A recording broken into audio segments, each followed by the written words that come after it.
Shamarran baay'een jechuudha. Gola madaamii keessa odoo jirtan, mana madaamii keessa odoo jirtan biyya kana nan jijjiirradha. Manni kun naaf hin taane, mana kana nan jijjiirradha.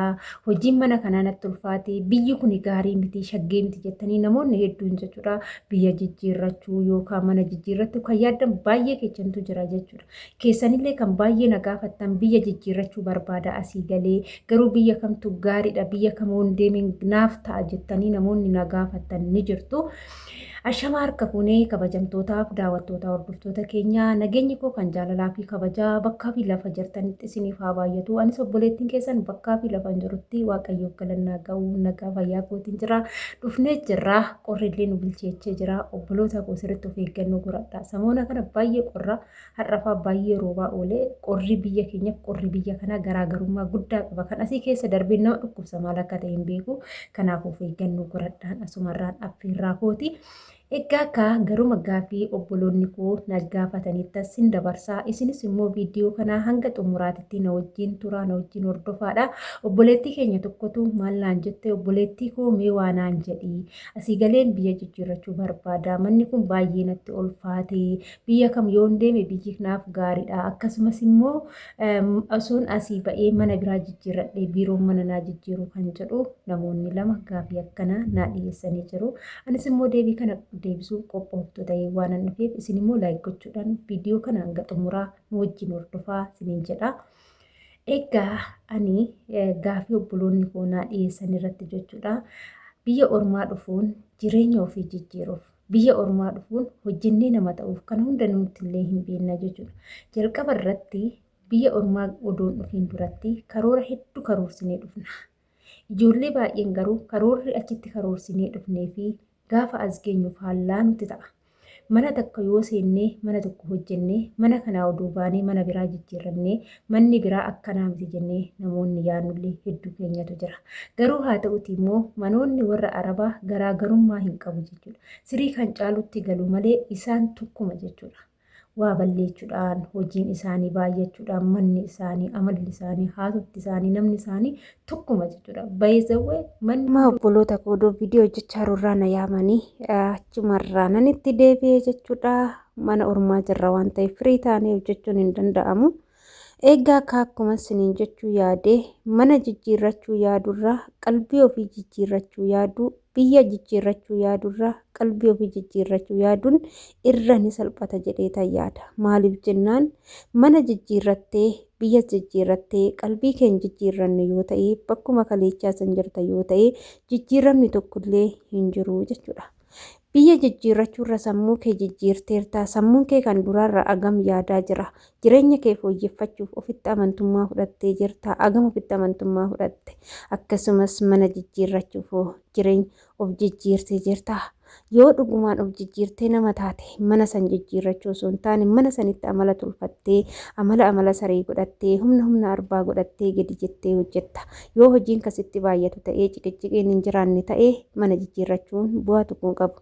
Manni arabaa hojii wal fakkaataadha waan ta'eef hojii san ulfaatu san caala ulfaatu mana ijoollee baay'ee mana bashiteenyaa bana hedduu si ga'uu danda'a. Biyyoonni arabaa waan gaarii tokkollee of keessaa hin qabdu waan ta'eef kanaaf jechuudha shamarri biyya arabaa taatanii kan akka kootii gola madaamii keessa hojjettanii mana jijjiirrachuu biyya jijjiirrachuu yaaduu odoo hin taane ofitti amanamummaadhaan sammuu keessan of keessan mataa keessan gatteechanii of gaafachuun dirqama isin gaafachiisa isin barbaachisa.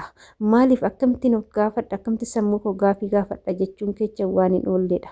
Sammuu keessan gaafii kan gaafattan ani eenyudha ani eenyu gadi hojjedhee nama hin ta'u ani hoo har'aan booda nama ta'uu hin danda'u indee nama hundaaf garaa laafee nama hundaaf godhee namni hundi kan na eeggatu yoo ta'e hundaaf yoo nan harka diriirsu ta'e ofii kiyyaa of nan jijjiiraa of jijjiiruu nan danda'a jettanii gaafii of gaafattu.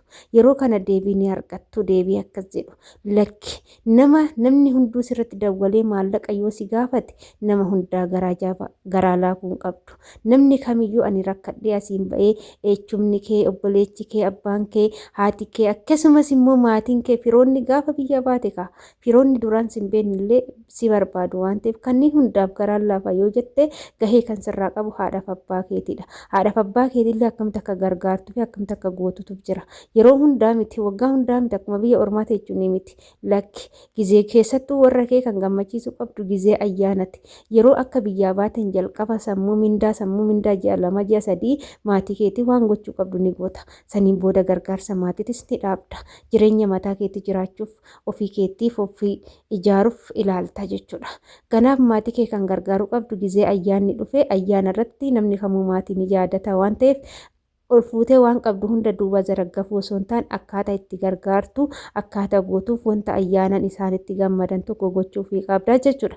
Isarraa kanaaf immoo fira keetti achuma kee maalii keessin ilaallatu jechuudha. Yoo nama ta'uu barbaadde echumni soo ta'e jireenya mataa ofii mataa of danda'e qaba, ijoollee qaba, ilmaannan isaa jireenya echuma keetti jijjiiruu danda'u malee si'ii miti kan jireenya fira keetti jijjiiruu danda'u. Kanaafuu kanneen keessa bilisa taatee sammuu kee gaafii of gaafattee mataa keetii deebii yoo argattee jette gadi jettee yoo hojjette waggaa 5 miti waggaa 2 si gahaa jechuudha. Jireenya mataa keetii waggaa 2 keessatti ooffattee fooyyeffattee jiraachuu hin dandeessa jechuudha. Of jijjiiruu ni dandeessa. Ijoolleen keenya waggaa 10 waggaa 5 waggaa 8 kan hojjetan mindaa waggaa 8 mindaa waggaa 5 mindaa waggaa 3 mataa keessanii miti nyaatanii kan fixan osoo hin beekin osoo hin yaadin wantoonni jalaa baaftan kun yoo gatteechanii herreeddan garuu siin guba jechuudha. Kanaafuu gizee baasii baastan gizee waa kennitan itti herreegaa baasa. Booda erga baastanii kaatanii herreeddanii wantoota badisa yoo yaaddan ni gubattu ni bobaatu ni maraattu jechuudha. Kanaafuu wantiin kana siniin jedheefanii mana jijjiiruu biyya jijjiiruu irraa of jijjiiruun dirqama isin barbaachisa. Dursaan of jijjiiruu gaafii mataa keessan gaafattanii deebii argachuu gaafa san nama taatu malee ammallee taanan burus taanan qalbii keenya jijjiirranne taanan gara jabummaa hin baranne taanan jireenya kee namni si jijjiiruu hin danda'u.